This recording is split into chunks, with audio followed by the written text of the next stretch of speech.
Assalamu alaikum. My name is Muhammad Nadeem and I am from section F of Medicine 1.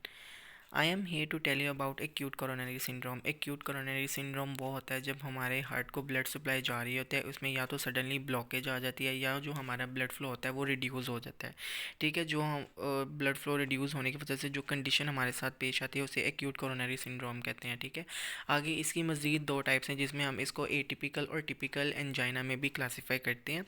जो इसकी basic three types या three common type of pains कह देते हैं या situations कह देते हैं, वो होता है कि unstable angina, non stem elevation and stem elevation.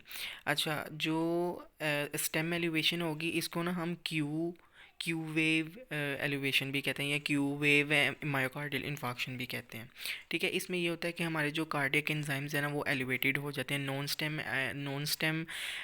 Non STEMI में भी हमारे कार्डियक एंजाइम्स जो है वो इंक्रीज़ हो जाते हैं, जबकि जो अनस्टेबल एंजाइन है उसमें हमें कार्डियक एंजाइम्स अभी नहीं मिलते, क्योंकि अभी हमारा जो ब्लॉकेज है, जो सिचुएशन है वो अभी इतनी डैमेज नहीं हुई होती कि हमें कार्डियक एंजाइम्स मिले। अच्छा, और जो ACS की प्रेजेंटेशन है वो हमें इस तरह फील हो रही होती है कि हम जो दर्द है वो हमारे जॉ में जा रही होती है, लेफ़्ट साइड आर्म पे जा रही होती है, और क्या से कहते हैं चेस्ट पेन आ रही होती है हमें, पसीना आ रहा होता है, नोज़िया वॉमिटिंग की हमारे साथ जो सिचुएशन होती है ना वो हमें फील हो रही होती है, तो हमें पता चल जाता है कि हमें ACS का इशू हो रहा है if you are well educated और you have having a knowledge of somehow medicine और कंडीशंस अबाउट इट।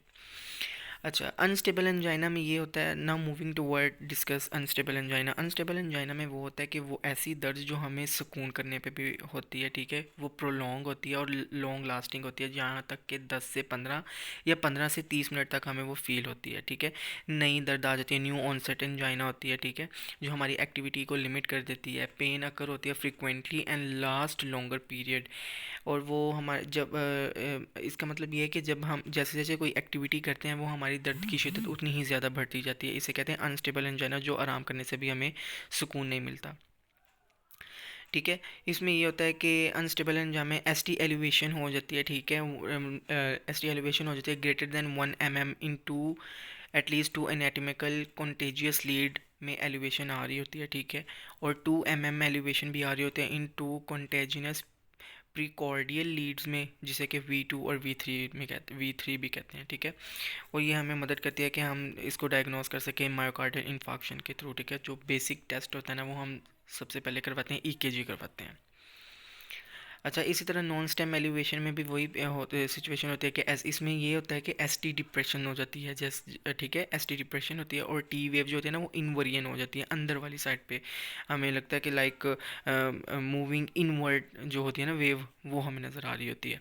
इसमें आइसोलेटेड T वेव इनवर्जन होती है। ठीक है, क्रिटिकल LED स्टीनोसिस हो जाता है, और ग्रेटर देन 2 mm इनवर्जन होती है। ठीक है, एंटीरियर प्रीकॉर्डियल लीड में, और इसको भी हम अनस्टेबल एंजाइना कह सकते हैं। ठीक है, चेस्ट पेन अब दो तरह की होती है, नॉन स्टेम एलिवेशन और स्टेम एलिवेशन। ठीक है, इसमें नॉन स्टेमी में ये होता है, नॉन स्टेमी में होता है कि कार्डियक बायोमार्कर्स जो है ना वो अभी हमें नहीं आ रहे होते। ठीक है, लाइक अनस्टेबल एंजाइना में नहीं आ रहे होते, नॉन स्टेमी में कार्डियक मार्कर्स आते हैं लेकिन थोड़े लिमिटेड आते हैं, और स्टेम एलिवेशन में प्रॉपर हमें कार्डियक बायोमार्कर्स नज़र आते हैं। अब जो हमें ट्रीटमेंट देना होता है ना, अच्छा इसमें हाई रिस्क पेशेंट भी होते हैं। ठीक है, हाई रिस्क पेशेंट में आ जाता है कि जिसको डायबिटीज़ है, और उसे क्या कहते हैं, उसको रीनल प्रॉब्लम है, किडनी प्रॉब्लम है। ठीक है, ये जो होते हैं ना ये पेशेंट्स, ये हाई रिस्क पेशेंट पे हाई रिस्क पे होते हैं कि इनको मायोकार्डियल इन्फाक्शन हो सकता है। ठीक है, diabetes mellitus as you know is a very critical condition और डिजीज़ एज इट सेल्फ। ठीक है, और इसमें ये भी होता है अनस्टेबल एंजाइना और नॉन स्टेमी में हमें कुछ जो होती है ना इन पेशेंट्स में चीज़ें जो मिल रही होती हैं, उसमें ये आ जाता है कि हीमोडायनेमिक इंस्टेबिलिटी आ जाती है, लेफ़्ट वेंट्रिकुलर टेकिकार्डिया आ जाता है, सिंकोप हमें लगता है, और इनका जो लेफ़्ट वेंट्रिकुलर इजेक्शन फ्रैक्चर है ना, इजेक्शन फ्रैक्चर जब वो 40% से कम आ रहा होता है। तो हमने अनस्टेबल एंजाइना और नॉन स्टेमी के ट्रीटमेंट और मैनेजमेंट के लिए हमने क्या करना होता है कि पेशेंट को सबसे पहले एंटी प्लेटलेट थेरेपी देनी होती है, जिसमें कि 2 टैबलेट हम यूज़ करते हैं।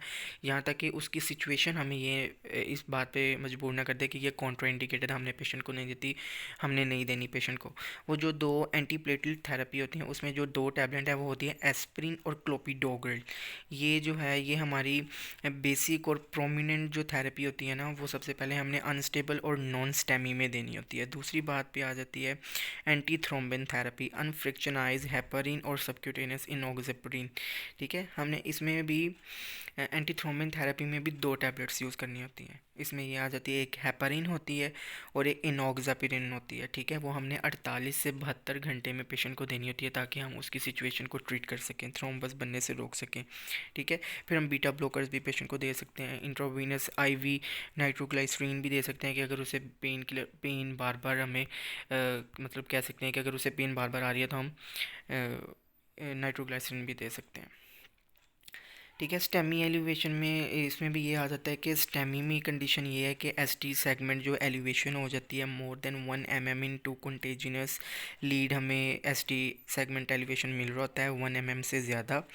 इसमें हमें कार्डियक बायोमार्कर करवाने की बिल्कुल ज़रूरत नहीं होती, क्योंकि हमें पहले ही पता चल जाता है कि हमारी ब्लॉकेज या आरटी का ब्लॉकेज इस कदर हो सकता है या सिचुएशन इस कंडीशन पे पहुंच चुकी है, इस स्टेज पे पहुंच चुकी है कि वो कार्डियक बायोमार्कर करवाने की ज़रूरत ही नहीं पड़ेगी। ठीक है, और इसके मैनेजमेंट के लिए हमने पेशेंट को देना होता है कार्डियक मॉनिटरिंग, हम कर रहे होते हैं प्रॉपर उसकी, उसे ऑक्सीजन दे रहे होते हैं, एस्प्रिन देते हैं, बीटा ब्लॉकर्स देते हैं, आईवी स्टार्ट कर देते हैं, साथ ही मोर स्पेसिफिकली हम नाइट्रोग्लाइसरीन एंड मॉर्फिन भी हम यूज़ करते हैं। ठीक है, अगर तो पेशेंट हमारे पास 12 घंटे के अंदर अंदर आ रहा है या 12 घंटे से पहले अंदर आ जाता है, हमने पीसीआई और थ्रोम्बोटिक्स थ्रोम्बोलाइटिक्स ट्रीटमेंट्स में से कोई एक चूज़ करना होता है, तो हम go for the PCI, because हमें उससे पता चल जाता है कि हम ये बलूनिंग करवा के कोई क्लॉट बना है, 1 बना है, 2 बने या 3 बने, जितने भी क्लॉट बने हैं वो हम बलूनिंग करवा के तोड़ सकते हैं। जबकि हम थ्रोम्बोलिसिस जो ट्रीटमेंट प्लान होता है उसमें ये होता है कि हमें पता नहीं चल रहा था, हमने मेडिसिन दे दी है, वो चांस होता है कि जाके वो जो क्लॉट बन रहा है उसे जाके तोड़ दे, but PCI is more prominent और effective for the treatment of STEMI elevation. And thank you so much. That's all from my side. I hope you will understand. And Jazakallah.